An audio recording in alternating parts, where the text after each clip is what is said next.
Saya memahami kasus seperti ini bukan yang pertama kali dihadapi oleh partai, tapi untuk hal yang terjadi kali ini kepada Sekretaris Jenderal DPP Partai Nasdem, saudara kami Joni Plate, saya harus katakan sekali lagi, kami berduka untuk ini. Saudaraku semua, ditetapkannya saudara Joni Plate sebagai tersangka itulah merupakan bahagian dari proses hukum yang harus dilaluinya. Apa sikap Nasdem? Jelas tidak pernah berbeda dari komitmen awal partai ini didirikan.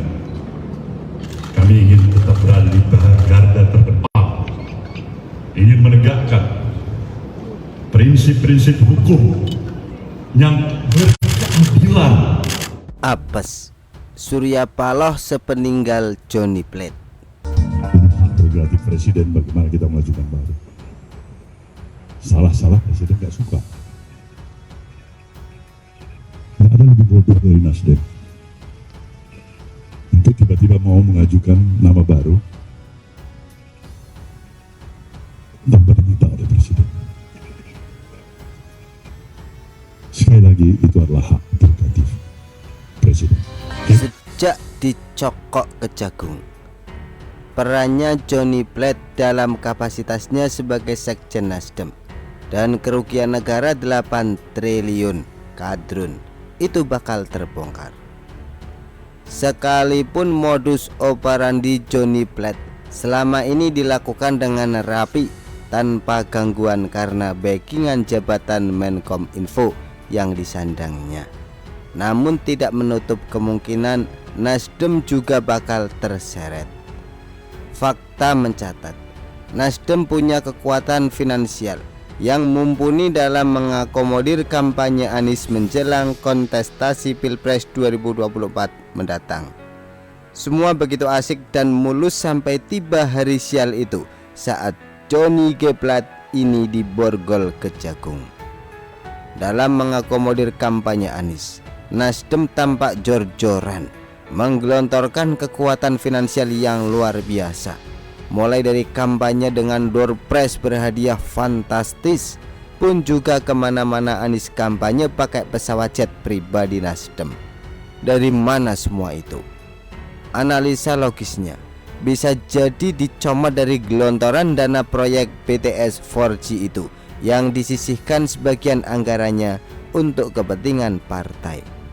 Sebab kerugian negara sebesar 8 triliun rupiah alias kadrun itu tidak mungkin Joni Plate bermain sendirian.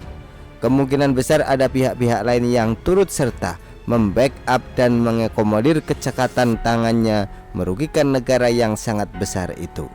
Belum lagi Nasdem Tower yang mewah dan megah itu yang dibangun dengan anggaran yang luar biasa besar dan fantastis. Apakah semua itu dari dana pribadi Surya Paloh? Saya tidak yakin. Memangnya seberapa besar kekayaan Surya Paloh? Dengan kasus begini besar, terlalu banyak kepentingan yang dipertaruhkan. Surya Paloh kini tampak panik sepeninggal Joni Plate yang telah lenyap dari radar politik, terkulai lemas membongkok dalam bui. Masalah utama mereka adalah centang perenangnya, kebobrokan di lingkar dalam Nasdem, sehingga terjadilah peristiwa yang tidak pantas itu. Penahanan Joni Plate adalah lemparan bakia yang telak ke muka Surya Paloh. Dampak taktisnya, Surya Paloh pun layu sebelum bertunas. Endgame akibat kepongahannya sendiri. Soalnya Surya Paloh yang tidak bisa mengontrol mulutnya dengan menghalalkan semua ucapannya untuk menonjolkan diri dan ego pribadinya itu memang sudah penyakit bawaan. Sudah terlalu banyak hingar-bingar statement Surya Paloh yang bertolak belakang dan membelokkan fakta yang sesungguhnya. Belum lagi dikompori oleh hasutan para tim horenya yang membabi buta. Emosi Surya Paloh dengan pernyataan-pernyataan arogan yang meledak-ledak dengan intonasi lebay macam pendeta yang lagi khotbah. Pertanyaannya, untuk apa semua itu?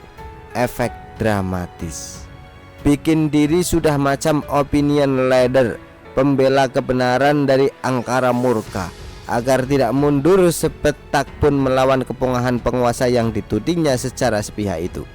Semuanya sengaja dibuat racu dengan perilaku sok jawara yang bikin diri selalu paling benar dan paling tahu, dengan tudingan motif dan intervensi politik di lingkaran kekuasaan.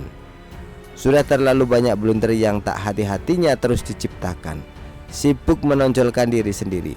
Belum lagi hasutan salah kaprah dari para penasihat politik di lingkar dalam Surya Paloh yang tidak kredibel dan dijadikan patokan Surya Paloh tanpa saringan. Di borgolnya Johnny Plate yang bagi Surya Paloh harganya terlalu mahal itu, notabene adalah hasil dari berbagai blunder yang terbalik menjadi bumerang bagi diri sendiri. Hasil akhirnya Surya Paloh kini mulai sempoyongan, lalu dengan ngaconya adu bacot, sampai timbul pertanyaan yang paling taktis, apa urgensinya pemerintah menjegal Anies? Apa hebatnya Nasdem dengan kekuatan partai pemenang pemilu dan para koalisi partai-partai besar itu menghadapi partai gurem macam Nasdem ini? Sejak penahanan Johnny Plate, Surya Paloh kini hidup seperti dalam bejana gelas transparan. Semua tindak tanduk dan statementnya dikuliti masyarakat yang masih waras. Sekarang baru Surya Paloh kena batunya. Galau berat dan berada di persimpangan jalan. Apabila mawas diri, mestinya Surya Paloh tidak seterpuruk ini. Inilah akibatnya kalau bergandengan tangan dengan Anies yang banyak dicela. Jalan terbaik baginya adalah tetap bergandengan tangan bersama PDIP. Menggandeng Anies hanya bawa sial saja. Selain itu tidak perlu capek-capek meladani dua partai gurem yang mendesu itu. Mendingan main cap cikicup dengan PDIP saja daripada menjadi kadrun koalisi 8 triliun. Begitulah kura-kura. Artikel diambil dari Shio.com, ditulis oleh Argo Javires. Bagaimana menurut Anda?